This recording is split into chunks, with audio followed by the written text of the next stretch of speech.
இனிமேல் எல்லாத்தையும் சரியாக மாற்றி கொடுக்க போகிறார் கடவுள்.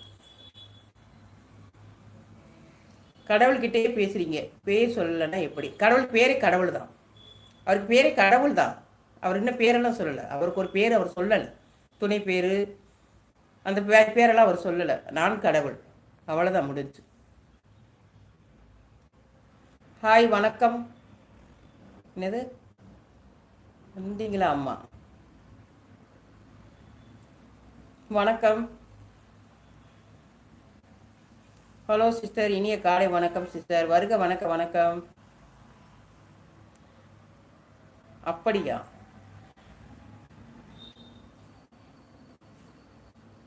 அவங்க தமிழ் தெரியுமா? யாருக்கு தமிழ் தெரியுமான்னு கேட்குறீங்க? யாருக்கு தமிழ் தெரியுமான்னு கேட்க? எனக்கு தமிழ் தான் தெரியும், எனக்கு இங்கிலீஷ் தெரியாது. வணக்கப்பா, வணக்கம். கமெண்ட் பண்ணுங்க. விஷயங்கள் என்னன்றதை புரிய பழகுங்க. கடவுள் நமக்குள்ளே தான் இருக்காரு. நீங்கள் அப்படி இப்படிலாம் ஓடணும் ஓடியான்றதெல்லாம் அவசியம் இல்லை. கடவுள் நமக்குள்ளே தான் இருக்காரு. நம்ம உள்ளத்தை தெளிவாக்குறோம்னா கண்டிப்பாக கடவுள் உள்ளே இருக்கிறது தெரியும். கடவுள் இயக்கிறது தெரியும். நம்மளுக்கு எல்லா வழிகளையும் சொல்லி கொடுப்பாரு. எல்லா விஷயத்தையும் தெரியப்படுத்துவார். நம்மளுக்கு இருக்கிற பிரச்சனைகளுக்கு நீ இப்படி போன்னு சொல்லி பாதை கட்டுவார். நமக்குள்ளே இருக்கிற கடவுளை வெளியில் கொண்டாடணும். அதுக்கு நம்ம உள்ளத்தை தெளிவாக வைக்கணும். அந்த அழுக்கை எடுத்து போடணும். உள்ளத்துக்குள்ளே இருக்க அழுக்கை.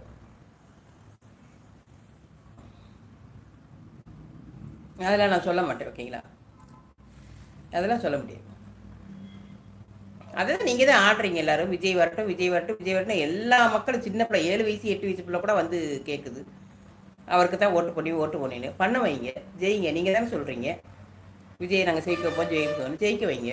இது எதுக்கு அப்புறம் கேள்வி கேட்குறீங்க? கடவுள்கிட்ட வந்து என் கேள்வி கேட்குறீங்க?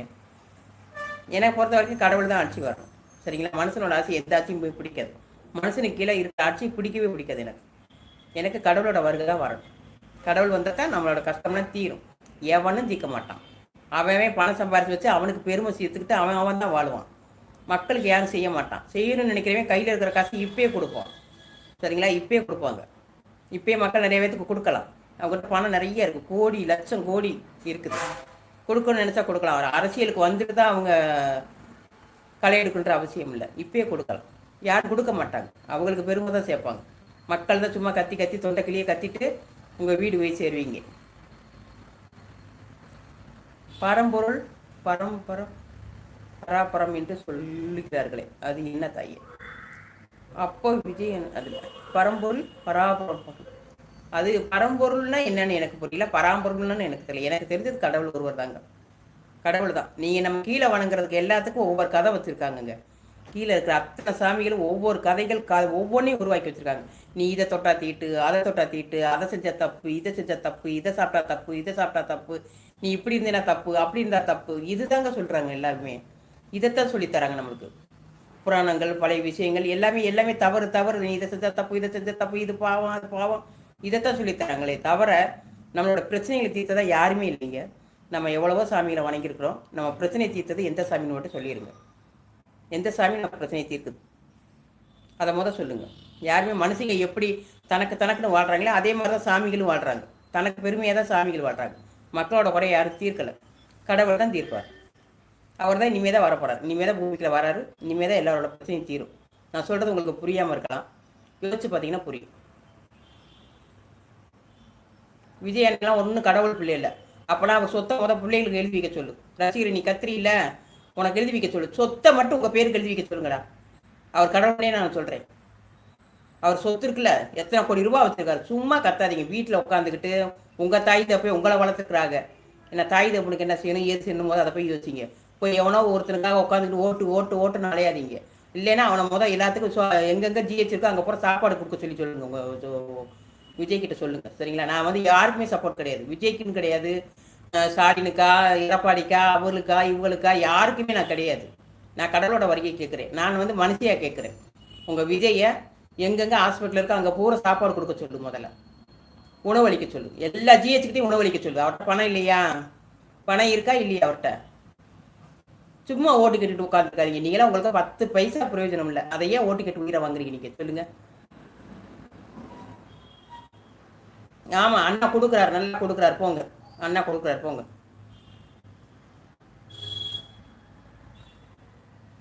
மக்களுக்கு செய்ய சொல்லிட்டு ஓட்டு வாங்கு. எல்லாருமே அப்படிதான் ஏமாத்திட்டு இருக்கிறாங்க. எல்லாருமே நான் வந்து ஆட்சிக்கு வந்துட்டு செய்வேன், ஆட்சிக்கு வந்துட்டு செய்வேன், ஆட்சிக்கு வந்துட்டு செய்வேன், எல்லாருமே ஏமாத்த தான் செய்றாங்க. ஆட்சிக்கு வரணுன்றவங்க மக்களுக்கு செஞ்சுட்டு அதுக்கப்புறமா ஆட்சியில போய் நிக்க சொல்லு.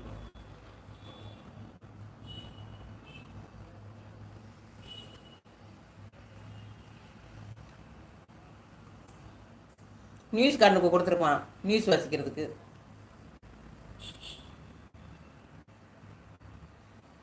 அக்கா வணக்கம். சாய் தயாநிதி வருக வருக வணக்கம். வேலையில் இருக்கே, என்ன செய்ய? இல்லை தம்பி, இது வேற ஐடிக்கு வந்தேன். அந்த ஐடியில் மக்கள் சரியாக வரல, அதனால இந்த ஐடிக்கு வந்துருக்கிறேன். லைக் 10 அக்கா. ஓகேடா தம்பி, ஓகே. புதிய தலைமுறையில் என்ன நியூஸ் பார்க்க சொல்ற? நான் சொல்ற நியூஸ் நீ போய் சொல்லு. அங்கே போய் விஜய் முதல்ல அவர்கிட்ட பணம் நிறைய இருக்கு, எந்த இதுக்கு யாருக்கும் கொடுக்க வேண்டாம், யாருக்குமே அவர் கொடுக்க வேண்டாம்.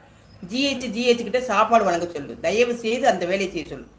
அவர்கிட்ட பணம் நிறைய இருக்கு, யாருக்கோ எதையோ கொடுக்குறாரோ செய்கிறாரோ அதெல்லாம் என்னோட கேள்வி கிடையாது. நான் மக்களாக இருந்து ஒரு கேள்வி கேட்குறேன்.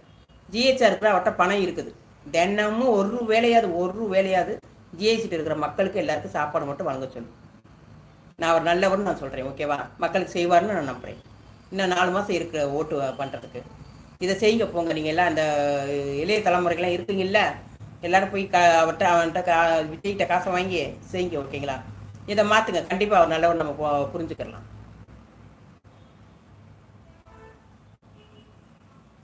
மக்களோட பிரச்சனையை எத்தனை நாள் கேட்காமல் அரசியலில் வந்தது மட்டும் உடனே மக்களோட பிரச்சனையை தலைமையில் அவரை தூக்கி போட்டுக்கொண்டு அதிகமாக பேசுகிறாரே, இத்தனை நாளாக எங்கே போனார் என்று கேளுங்க மேடம். நான் அதைத்தான் நான் கேட்குறேன் ஐயா, அதைத்தான் நான் கேட்குறேன்.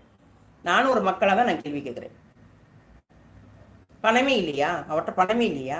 எதையோ விட்டுட்டு வந்துட்டேன்னு சொல்கிறாருல, விட்டுட்டு வந்ததை விடுங்க. இப்போ அரசியலுக்குள்ளே வந்து அதை விட பல மடங்கு சம்பாதிப்பார், சும்மா ஒன்றும் யார் வரல அரசியலுக்கு, சும்மா வரல. எவ்வளோ பெரிய முதலமைச்சர், சும்மாவா? முதலமைச்சர் பின்பலம் எவ்வளோ இருக்கும், சம்பாதிக்கத்தான் வந்திருக்காரு. சும்மா நடிப்பை விட்டுட்டு வந்துட்டாரு பெருமை பெற்றாதீங்க. அவர் பணத்தை மட்டும் எல்லாருக்கும் கொடுக்க சொல்லு. அவர்கிட்ட நிறைய இருக்கு. அவருக்கு போக நல்லவராக இருந்தார்னா அவருக்கு போக ஜிஹெச்சில் இருக்கிற அத்தனை மக்களுக்கு சாப்பாடு மட்டும் வழங்க சொல்லிடு. நான் நம்புறேன். எல்லாருக்கும் என்னால் முடிஞ்ச எல்லார்ட்டையும் நான் எல்லார்ட்டையுமே நான் சொல்கிறேன். ஜிஹெச்சில் பசியோட பட்னியோட படுக்க இடமில்லாமல் ஜனங்களுக்கு அல்லாட்டாங்க. தயவு செய்து அதை கண் கொண்டு பார்த்து அவர்கிட்ட காசு இருக்கு, வாங்கி கொண்டு போய் உங்களை மாதிரி இருக்கிறவங்க கொண்டு கொடுக்க போங்க.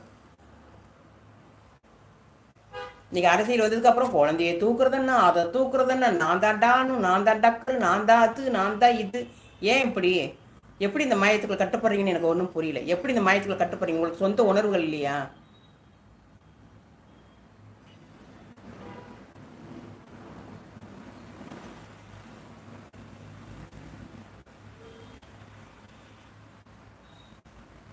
கொஞ்சம் நேரம் பேசுறேன் அக்கா, அப்புறம் போயிரு. ஏன் தம்பி நீ புல்லும் கூட இரு, யார் வேணா லைவ்ல இரு, அக்காவுக்கு சப்போர்ட் பண்ணு. அரசியல் பற்றி பேசாதீங்க, கிளம்புங்க, மூடிக்கிட்டு போங்க. யாரை சொல்கிறடா? டேய், யாரடா சொல்கிற தம்பி? என்ன சொல்கிறேன், அவங்கள சொல்றியாடா?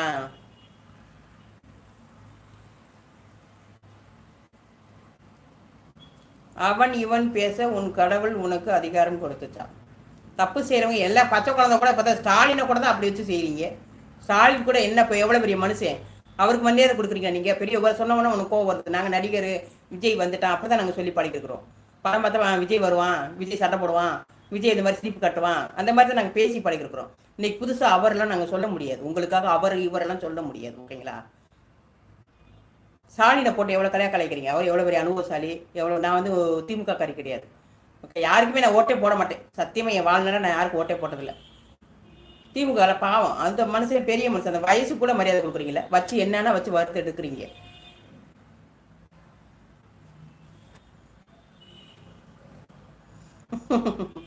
நீங்கள் தயாநிதிக்கு கோவம் வந்துருச்சு, சாய் தயாநிதிக்கு கோவம் வந்துருச்சு. ஆமாம், எல்லாரும் ஓடிடுங்க மரியாதையா. அரசியல் பற்றி பேசுறதுக்கு வேற இடம் உண்டு, இங்கு வேற பேச்சு இல்லைன்னா அவ்வளோதான் உங்களுக்கு எல்லாம். சரியா சொன்னீங்க சகோதரி. வருக வருக, வணக்கம்.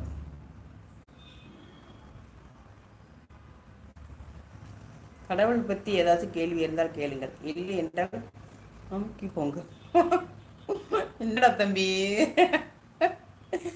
இவ்வளோ டென்ஷன் ஆகுற? நீ உன்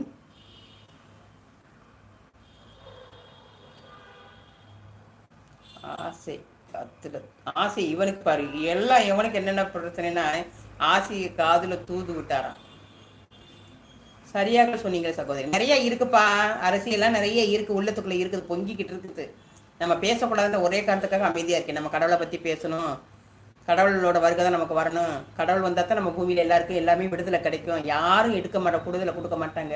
10 ரூபா கூட நம்மளுக்கு கொடுக்க மாட்டாங்க. 10 ரூபா கூட நம்மளுக்கு கொடுக்க மாட்டாங்க. நம்ம சும்மா நாயை கத்திட்டு போக வேண்டியதான். நம்மளுக்கு கடலோட வருகை வந்தால் தான் எல்லாத்தையும் மாற்ற முடியும். அதனால நம்ம கடலோட வருகைக்காக வெயிட்டிங். அக்கா விஜய் கூட பணம் சம்பாதிக்கத்தான் வராரு. அரசியலுக்கு நானே அரசியல் நின்னாலும் பணம் புகழும் தான் ஆசைப்படுவேன். எவனுமே ஒழுக்கம் கிடையாது. உண்மைதாயா, உண்மைதான். அதைத்தான் நான் சொல்றேன்யா. அரசியல் நிற்கிற யாருமே நல்லவங்க கிடையாது. வந்ததுக்கு அப்புறம் செய்யன்றது அது தவறான கருத்து. இருக்கும்போது செய்ய. உன்கிட்ட தான் கோடியில கிடைக்கு கொண்டு எவனுக்கோ பல கோடி கொடுத்து கொடுத்து துணைக்கு வச்சுக்கிறீல, அவன்கிட்ட ஆலோசனை கேட்கறீல. நீ அடுத்தவங்கிட்ட போய் கோடிக்கான பணத்தை கொடுத்து நீ ஆலோசனை கேட்கறீல. ஏன் உனக்கு கீழே வந்து ரசிகர்கள் எப்படி கிடக்கானுங்க? ஐயோ நீதான் உயிர், நீதான் உலகம்னு இருக்காங்கல்ல. முதல் அவங்களுக்கு ஏதாவது தராரா? அவங்களுக்கு ஏதாவது தராரா? சரி, மக்கள் எங்க அஜிஹெச் இந்த பக்கம்லாம் போய் பாரு, எவ்வளவு கஷ்டப்பட்டு இருக்கிறாங்க, சாப்பாடு இல்லாம கஷ்டப்படுறாங்களே. காசு இருக்குல்லப்பா. நாம தான் இல்லை. ஐயோ என்ன செய்ய